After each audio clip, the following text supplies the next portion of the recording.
Salut les fous du ballon et bienvenue dans cette nouvelle vidéo qui parlera de football. Aujourd'hui on va parler de la Bundesliga. Qu'est-ce qui va bien dans ce championnat? Qu'est-ce qui va pas dans ce championnat? Pour en parler, je suis avec mon compère Colin. Salut Colin. Salut Johan, comment tu vas? Ah bah très bien et toi? D'ailleurs, attends, avant de parler de la Bundesliga, est-ce qu'on parlerait pas de ton club de cœur Chelsea? Qu'est-ce que tu penses de l'arrivée de Tuchel? Pour l'instant, j'ai pas trop à me plaindre. Il y a un jeu intéressant, il y a des résultats. Le football allemand réussit pas trop mal à Chelsea. Et ça tombe bien pour la transition, parce qu'on va aussi parler du football allemand, mais du football allemand pratiqué en Bundesliga. En fait, notre constat, bon, la Bundesliga reste quand même un des 5 grands championnats en Europe, mais pourtant, si on regarde dans les médias autour de nous, il y a quand même très peu d'articles sur ce championnat-là. Et en fait, nous deux avec Colin, on se dit, mais comment c'est possible qu'un championnat comme ça soit si peu médiatisé? C'est pour ça qu'on a décidé d'organiser cette vidéo en 2 parties. Une première partie où on va d'abord expliquer ce qu'est le championnat allemand et quel est son vrai niveau. Et ensuite, on va aller un petit peu plus dans justement la problématique des médias et de voir pourquoi est-ce que ce championnat marche moins à l'international que les autres championnats européens. Alors commençons avec cette première partie, et avant d'expliquer comment ça marche aujourd'hui, retournons 20-30 ans dans le passé et regardons un petit peu la réforme qu'il y a eu à cette époque-là. Dans les années 90, début 2000, le football allemand, ça allait pas spécialement bien en fait. La sélection allemande avait très peu de bons résultats au niveau international. Les clubs allemands allaient pas spécialement bien au niveau économique et dans les compétitions aussi européennes. Il fallait changer quelque chose. Et là, la fédération allemande a pris les choses en main, a réuni un peu tous ces petits clubs allemands, et ils se sont dit comment on va faire pour résoudre ce problème. Eh bien, ils se sont dit on va repartir de zéro, on va investir dans la formation des jeunes. Et on va réinvestir différemment dans cette formation. Avant, le football allemand, il n'y a que des gros mecs durs au mal, je caricature évidemment, mais que des gros rocs durs au mal qui sont là pour mettre beaucoup d'intensité physique et ça s'arrête un peu là. Donc un peu du vieux football. Et ils se sont dit, on va essayer de faire un peu différemment, on va garder quand même ces rocs parce que c'est un peu notre identité, mais on va aussi ouvrir la porte à des joueurs beaucoup plus techniques balle au pied, avec beaucoup plus d'aisance technique. Et c'est pour ça qu'on a vu éclore des joueurs comme Götze, comme Özil. et puis après, on avait aussi justement des gros gaillards, des Boateng, des Hummels, etc. Mais donc il y avait un peu plus de tout. Et force est de constater que ça a plutôt bien marché avec cette Coupe du Monde remportée en 2014, avec le Bayern qui a gagné 2 ou 3 titres de Ligue des Champions ces 10 dernières années. Donc ça a plutôt bien marché, honnêtement. Oui, et je pense qu'un truc qui est important de relever, c'est une règle que la fédération a mise en place, qui est la règle du 50+1. C'est une règle qui dit que 51% des parts d'un club doivent appartenir à une entreprise locale. Ça fait qu'en fait, la gestion du club sera beaucoup plus pérenne, sera beaucoup plus à long terme, parce que les entreprises locales ont souvent un intérêt forcément local en Allemagne. On pense à plusieurs exemples, par exemple Bayer, avec le Bayer Leverkusen, on pense à Volkswagen avec Wolfsburg, et ça fait que si des grandes entreprises veulent venir investir dans le foot, ils sont obligés de le faire à long terme et petit à petit de construire le club. Et le super exemple, c'est le Red Bull Leipzig. Red Bull ne pouvait pas arriver et acheter à n'importe quel club et dire voilà, on investit des millions et on crée une équipe, comme au PSG, à Manchester City par exemple.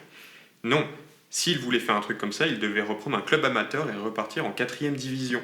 C'est ce qu'ils ont fait, c'est un projet qui leur a pris plus de 10 ans, mais donc du coup, ils ont aussi eu un projet très très solide, parce qu'avant de pouvoir investir dans des bons joueurs, il fallait déjà investir dans la formation, dans la structure de la direction de cette équipe, et c'est pour ça aujourd'hui que ce club marche sans devoir investir des millions, c'est parce que justement, il y a cette volonté de repartir vers le bas.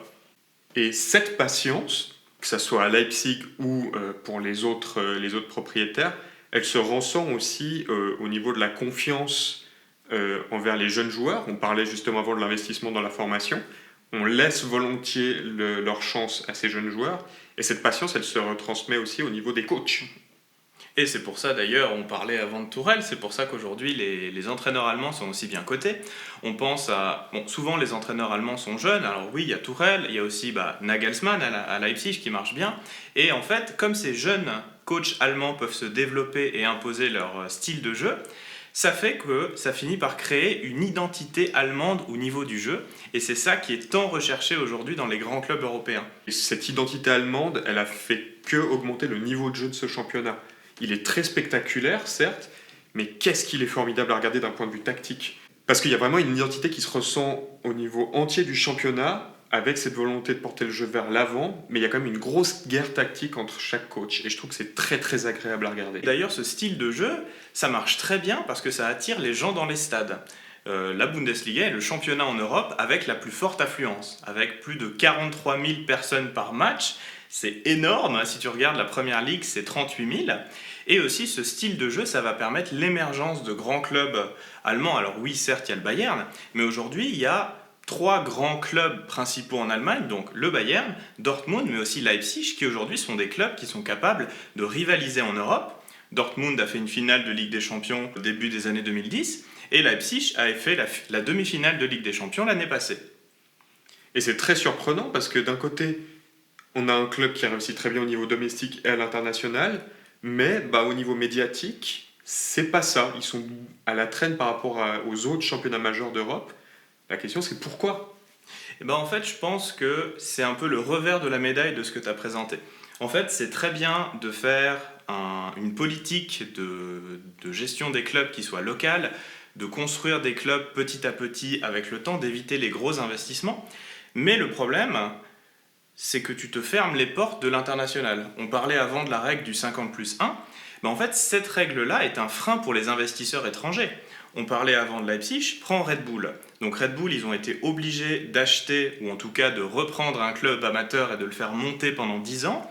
Si cette règle n'existait pas, ils auraient très bien pu racheter un club de première ou de deuxième division, massivement investir, comme le fait Paris ou comme l'a fait Manchester City, de manière à créer un gros club plus rapidement. Et en plus, cet investissement massif, ça fait beaucoup de rumeurs sur le mercato. Et ça, les journalistes sont assez friands de ça. Parce que finalement, la plupart des articles des journaux populaires, on va dire, c'est des articles par rapport à l'achat de joueurs ou à la vente de joueurs. Et donc, ces gros clubs très dépensiers, ça fait vendre des journaux. Et c'est pour ça qu'on voit très peu ces clubs allemands faire les gros titres de la presse européenne. Et du coup, ça se reflète très bien dans les droits TV. Parce que quand un club est très médiatisé, il y a forcément beaucoup de gens qui sont prêts à payer des abonnements de télévision pour voir les matchs. Mais si on prend les droits TV internationaux en Europe, alors on va essayer de comparer la Bundesliga avec ce qui est comparable. Donc je pense typiquement pas avec la Première Ligue parce qu'ils sont trop gros, pas non plus avec la Ligue 1 parce que financièrement c'est un désastre, surtout avec les droits TV en ce moment. Mais si tu compares avec la Liga et la Serie A, qui peuvent être des championnats à peu près de même niveau, en fait la Bundesliga n'a seulement que 240 millions d'euros par saison de droits TV à l'international. La Serie A, c'est presque 400 millions et la Liga, c'est presque 900 millions. C'est dire le gouffre incroyable qu'il y a entre la Bundesliga et les autres clubs d'un point de vue du droit TV. Oui, et une des causes de ce manque de médiatisation à l'international, c'est l'absence des académies des grands clubs. Ce qui est intéressant, c'est que par exemple, quand tu vas regarder le Barça, le Real, le PSG ou la Juve, ils ont quasiment plus de 100 académies implantés un peu partout dans le monde pour former leurs jeunes joueurs et surtout pour faire parler d'eux. Le Bayern en a 6 ou 7. 7. Voilà, c'est rien du tout. Il n'y a pas cette culture de l'international. On parle beaucoup moins d'eux du coup à cause de ça. Et c'est une des causes qui fait qu'il y a moins de droits TV, qu'il y a moins de supporters. Par exemple en Asie, qui est un des marchés les plus porteurs actuellement. Et en fait, ça montre que ce championnat allemand, même s'il est si bon, il a encore beaucoup de peine à convaincre à l'international. Et je pense, et ce sera je pense d'ailleurs notre conclusion, en fait le championnat allemand a vraiment une énorme force de frappe en Allemagne. Maintenant, il est temps pour ce championnat de s'étendre, de vraiment imposer sa manière de voir à l'international, de faire un petit peu la publicité de ses clubs. Et ça permettra d'avoir un grand championnat allemand qui soit regardé autant que la Liga ou la Première Ligue.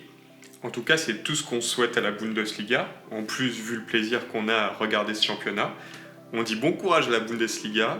Et si vous voulez parler avec nous de ce championnat ou d'autres sujets de foot, n'hésitez pas à nous rejoindre sur notre Discord qui s'affichera en description de la vidéo. Et n'oubliez pas non plus de laisser un petit commentaire si vous n'avez pas envie de rejoindre notre serveur Discord. Exactement. Et en tout cas, on vous dit à la semaine prochaine. Salut! Ciao!